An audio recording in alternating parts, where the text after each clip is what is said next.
Hi there, my name is Felix and the Rabbi from another planet. Please like, share, and subscribe, and ring the little bell so you're notified when new videos drop. And I have been watching Raised by Wolves. Have you never heard of it? Well, I'm not surprised, because it's on HBO Max, and I don't think it's out there quite that widely. I have 5 episodes in. It's a 10-episode season, and I'm up to date. It's 5 episodes have aired of the 10-episode season, and I have to tell you, this thing is totally worth your time. It is an absolute masterpiece thus far. It's an absolute masterpiece. I think it's going to continue to be so. It's probably going to be a forgotten masterpiece because, like, the TV landscape in 2020 just makes these wonderful things get lost by the wayside. I recently saw the new adaptation of Brave New World, which again I think is an absolute television masterpiece. It's going to be completely forgotten, and it's absolutely tragic. I think it's a combination of too many streaming services and 2020 being absolutely crazy. So I'm going to give you a bit of a review of what I've seen so far. It's going to be mostly spoiler-free. I'll let you know when I'm going to get to spoiler territory. Yes, I would recommend turning off and going and watching all 5 episodes now. But yeah, if you want to know what the hell it's about, because that's really a big barrier to entry to me. To like, what the hell is this about? Why am I going to spend my time watching this? But yeah, and that's what I hope I'm going to answer. It's going to be a bit spoilery. I'll tell you when I'm going to get spoiled. It's going to be a bit spoilery, but yeah, hopefully I pique your interest. Before we get there though, can I ask you guys, can you hit the subscribe button? Thank you very much. I am so grateful for each and every one of you subscribing. And yeah, that sounds like bullcrap, but it's actually true. I am genuinely very so grateful. You see, I can't even speak. I'm becoming verklempt. I'm getting all choked up. I'm so grateful for all you guys. Actually, I am. I'm taking the piss, but I am. I really am. Thank you very much. I'm pathetically grateful, actually. Every time somebody subscribes, I go, whoa! I really am like that. If you subscribe, I'm not going to tell you. I'm not going to tell you. You're going to be imbued with an incredible amount of sexual prowess and attraction. I'm not going to guarantee that to you, but it has been reported to me. It has been reported to me that those who subscribe have become incredibly blessed by the good Lord, or if you're an atheist, by just blind luck, whatever you want to call it, whatever you believe in, that's who you become blessed. He who blesses me is blessed. Of course, results may vary. Can't guarantee everything, but give it a click, see what happens. If you do subscribe, now what happens if you subscribe other than me becoming elated and, blessings falling upon your head? What does happen? You can enter my weekly competitions. What is in my weekly competitions? I hear you asking. Well, this week, it's actually going to be going for 2 weeks because Friday night and from Saturday, Sunday is the Jewish New Year, Jewish holidays, and the Sabbaths. I am always offline. So, anything can happen in the world and I won't know. So I normally do the prize draw on Sunday. Probably won't be doing it on this Sunday. So it'll be Sunday the 27th when I'm going to be on the another YouTube channel called The TARDIS Zone. We're talking about we're doing a watch along of a Doctor Who story called Smith and Jones, which is pretty darn good. I recommend it highly. So what the prize is Lord of the Rings: The Two Towers, a DVD special edition. The packaging for this is just gorgeous. You get a little booklet. You get some of the beautiful production art in it.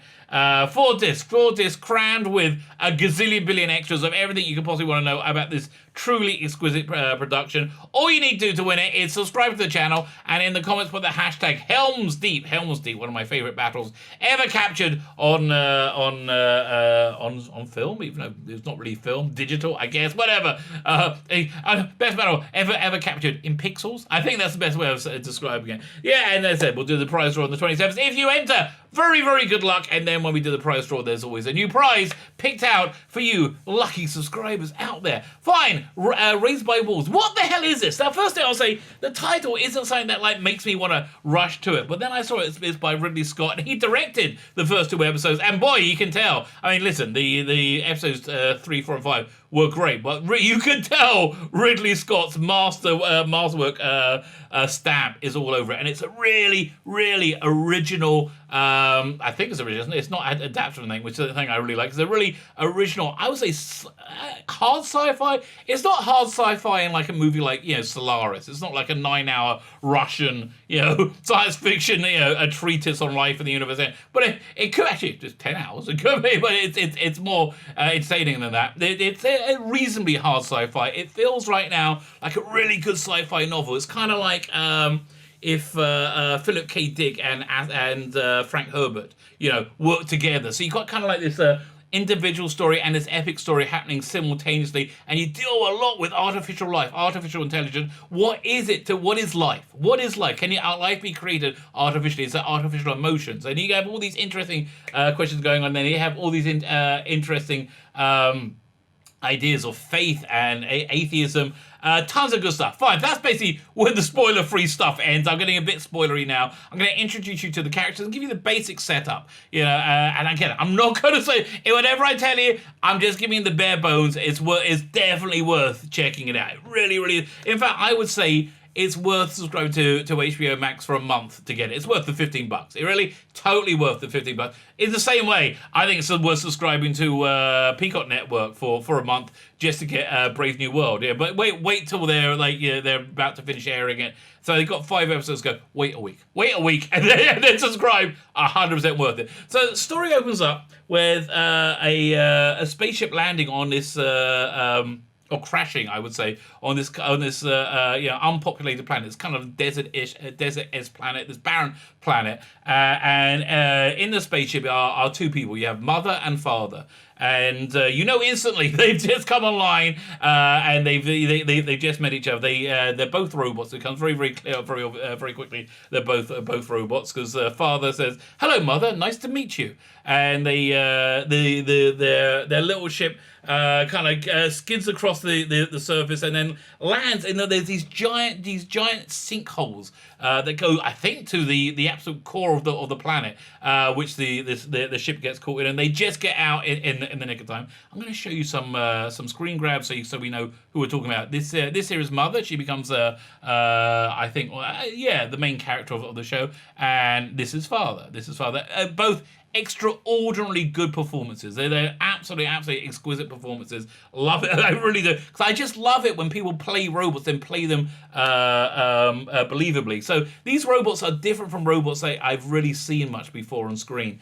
They set about setting up a base camp and a colony, but before long they're taking these embryos they have, and they're hooking up to Mother, and with IVFs, I mean vitro fertilization. They give birth to these 6 kids. One kid doesn't make it, but it becomes obvious very instantly that Mother has very maternal, emotional attachment and love, actual genuine love for these children, which again, absolutely fascinating. I think it's similar. If you've seen the movie AI, was it Haley Joel Osment? Completely sold it to me that he was a robot child who was experiencing love, right? So you've got this incredible maternal, paternal artificial reality going on, this artificiality going on as they develop over the number of years they develop a little settlement as these children are raised. Doesn't go that well. Okay, so here's where we get this one. Doesn't go that well. And one by one, the first child gets lost. You think she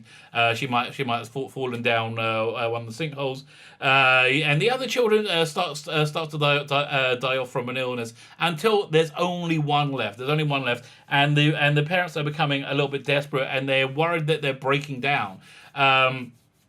You get hints there is a wider story going on, and that's really what makes this thing just sing for me. It knocks out the park, because when you start getting into the world or the wider world building that's within it, it becomes apparent that these are 2 escapees from a war between atheists and some devotees of a religion, the Church of Soul or something along those lines. There was a massive civil war going on, and around about that time, Mother develops these incredible new abilities. This ability to morph her face, to fly, but her abilities really only kick in when an ark arrives from Earth of the devotees of Soul, right? The devotees of Soul, where Mother suddenly it all turns into this incredible and terrifying killing machine. She turns around as these people from the Church of Soul, they decide they have to take the one remaining child to safety. Her maternal instincts come on. She does this terrifying scream, and the faces of the church just kind of like, they don't explode, but they kind of bubble up and melt. It's absolutely terrifying. Really, really well done. And then you get hints about this. You get to start see what the world they came from. So there's this massive war that essentially destroyed Earth. Let me show you some pictures from that. It's so you get an idea. And again, it was between atheists and devotees of the Church of Soul, and you see these terrifying robots attack these female robots. They fly over and they just issue these shrieks and they just destroy everything in their path. They're called necromancers, and it becomes quite obvious pretty soon that Mother is a necromancer, or at least was a necromancer, has been adapted from a necromancer, and they're meeting up with the church's ark. Doesn't go well. Does not go well at all, and that sends the narrative into an entirely new direction. At the same time, we have another story going on, which is completely connected with this chap. So this chap, he has a fascinating story. He was on the atheist side in this war, and he finds that him and his wife are able to find out the identities of a couple of the church people who are about to get on this ark, and they have their faces permanently changed, a lot of them, and they steal their identities. This is a bit of a spoiler, but this is like revealed very, very quickly on. You know, you're not really losing anything. And so they're atheists who have to pretend to be devotees of the church, and on their 14-year journey to this planet, they're in suspended animation and they're in virtual reality. So what really throws a wrench into this is that they have a child. The people who they're stealing their tickets from, they have a child, and they have to convince the child that they belong to them, that the child belongs to them. But by the time they leave like the virtual world, they love each other as a family. The child loves them as parents, and parents love them as a child. So they are a little bit perturbed and devastated when the mother robot has taken children from the church to raise them. And so basically you have this like dual story of the two groups, the church people and the atheist robots on the planet, as they slowly come together. And during that time, the backstories of all of them unfold. So on episode 5, which is the one I just finished, you get the backstory of Mother, which is brilliant, absolutely brilliant, because she's a villain at this point. She's a terrifying villain, but now she's a sympathetic character as well. See, that's what I love about everybody has this incredible nuance in it.